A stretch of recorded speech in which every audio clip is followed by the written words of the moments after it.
2022 began in Tunisia in a state of limbo. 6 months earlier, President Kais Saied fired the prime minister and suspended parliament, angering many.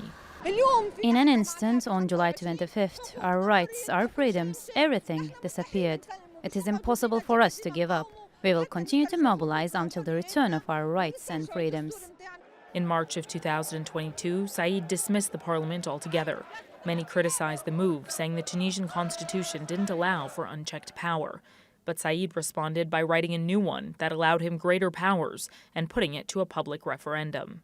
Our money and our wealth are enormous, and our will is even greater to rebuild a new Tunisia and a new republic, one that breaks with the past. Less than 30% of Tunisians showed up to vote, but of those who did, the majority voted in favor, essentially cementing Saied's playbook as legitimate, despite vocal opposition groups. With the referendum yesterday, God willing, things will get easier and the situation in the country will improve. As the months went by, Saied was still ruling the country by decree, and despite talks of an IMF bailout for the damaged economy, the pockets of Tunisians were increasingly running dry as the country faced steep inflation and food shortages. Some put faith in December's parliamentary elections, but when Saied announced new electoral measures in October, that hope soon disappeared.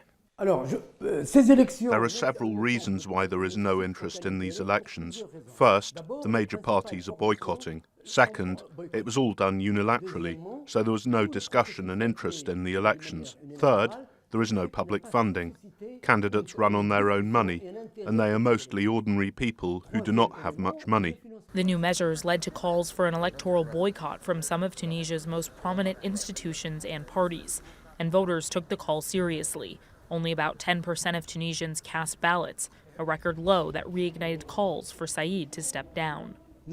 We ask those who run the country illegally and without any legitimacy to leave. With elections over, much of the anger here in Tunisia has dissipated, but only to be replaced with a sense of apathy. The country must contend with mounting socioeconomic issues, but is ending the year with no clear idea of how those issues will be solved or who will help steer the country forward. Priyanka Navani, TRT World, Tunis.